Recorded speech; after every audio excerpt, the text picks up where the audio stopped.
On a frozen February night in 1959, deep within the Ural Mountains, 9 experienced hikers fled their tent, barefoot, half-dressed, and terrified.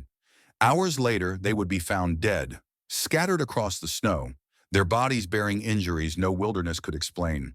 Some had fractured skulls, broken ribs, and radiation clinging to their clothing. One was missing her tongue. According to Soviet investigators, there was no crime. But what happened that night has haunted history for over 60 years. This is the mystery of the Dyatlov Pass incident. According to official records, the group was led by Igor Dyatlov, a 23-year-old engineering student from the Ural Polytechnic Institute. He was disciplined, methodical, and determined to achieve the Soviet Union's highest hiking certification, Category 3, awarded only to those who completed a trek of at least 300 kilometers in severe conditions. The group consisted of 8 men and 2 women, all young, healthy, and experienced in survival. Their destination, the remote peaks of the northern Urals near the Siberian border. In January 1959, they boarded a train carrying skis, cameras, journals, and high spirits. Archival photos show them smiling, singing songs, and even playing mandolins during rest stops. To their friends, they looked unstoppable. But one man, Yuri Yudin, would not complete the journey. Stricken with illness early on, he turned back. His decision spared his life. He would later say that he felt as if fate had chosen him to survive. The others pressed forward, unaware they were walking into history's darkest riddle. On the evening of February 1st, 1959, the group made camp on the slopes of Kolatsiakal, a mountain the indigenous Mensi people called Dead Mountain.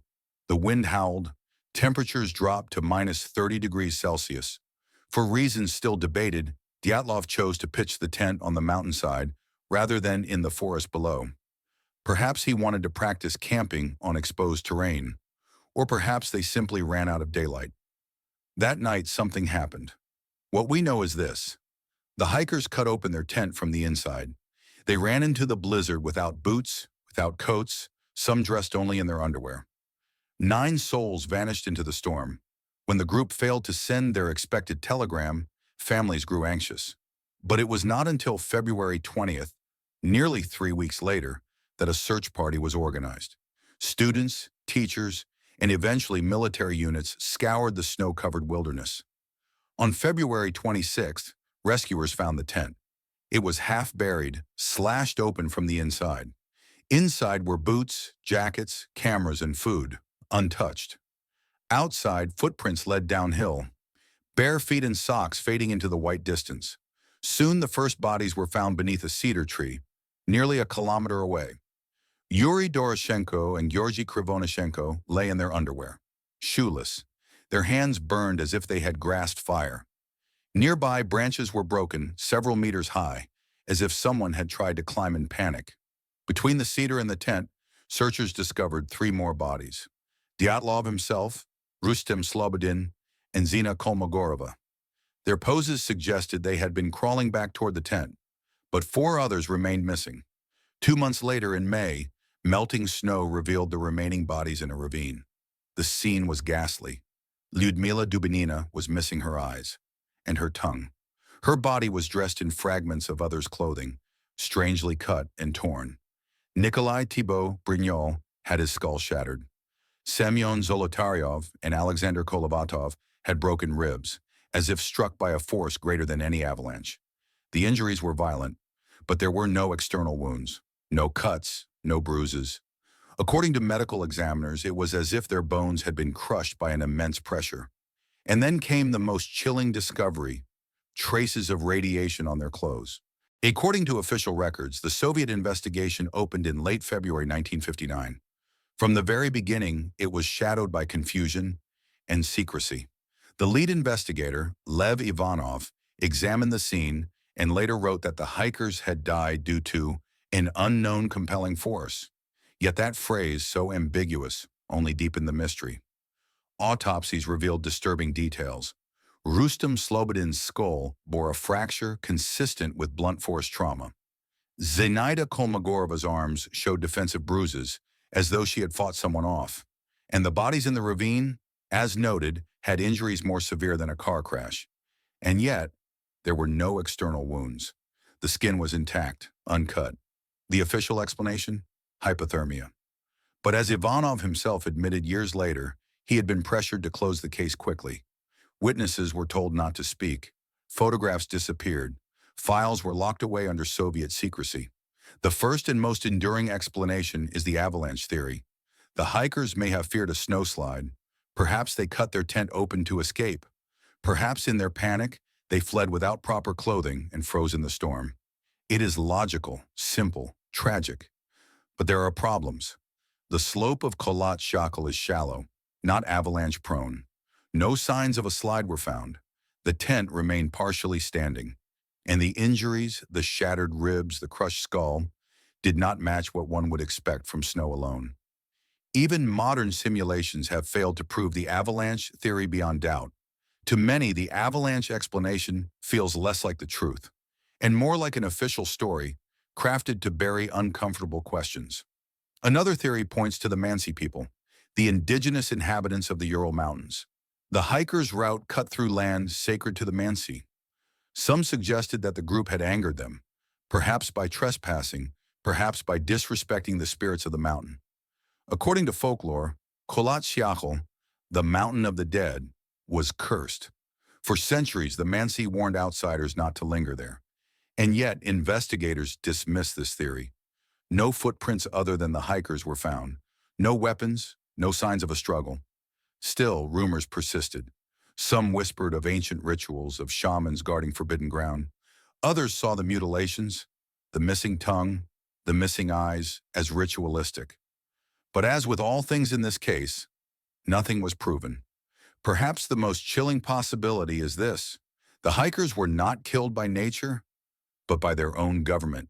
The Ural Mountains were a hub of Soviet military testing, missiles, parachute mines, experimental weapons.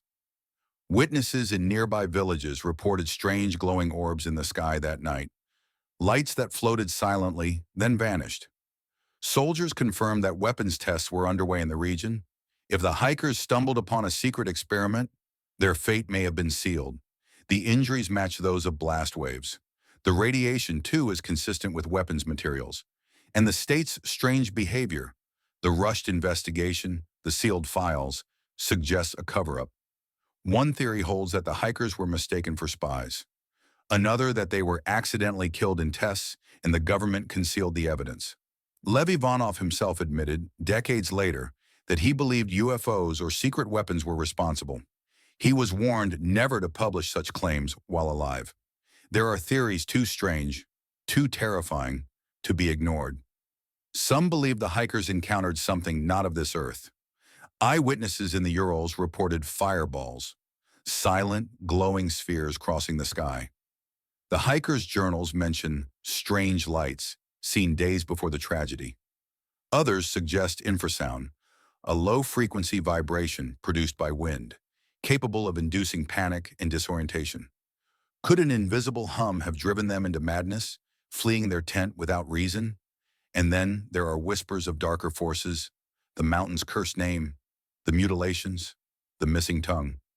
Could there have been something supernatural in the snow that night? No evidence proves these claims, but the case remains so bizarre, so resistant to explanation, that some find comfort only in the unexplainable. What makes the Dyatlov Pass incident more chilling than the tragedy itself is what happened after. Many of the hikers' photographs disappeared from archives. Pages of their journals were missing. Witness testimony was redacted. And then in the 1970s, a mysterious cache of classified files was discovered, only to vanish again. According to some researchers, the KGB may have known exactly what happened. Perhaps they destroyed the evidence. Perhaps they still guard the truth, locked away in Moscow. As late as the 1990s, survivors and families reported being watched, followed, warned not to speak. The truth, it seems, was buried under ice not only in the mountains. More than 60 years have passed. The pass where the tragedy occurred now bears the name Dyatlov Pass, in memory of the man who led the doomed expedition. Expeditions, researchers, and journalists have returned again and again, seeking answers. But the mountain remains silent. Every theory, Avalanche attack, weapons, UFOs, carries weight. And yet none can explain everything. The Dyatlov Pass incident endures because it cannot be solved. It is not just a tragedy, but a riddle, frozen in snow, carved into history. According to one diary entry, written just days before the end, a hiker joked, "We now know that the snowmen exist." 9 young lives ended on a mountain in the dead of night. We may never know if it was avalanche, accident, or assassination. Whether it was natural, man-made, or something far stranger. The official story says hypothermia, but the truth may have died with them.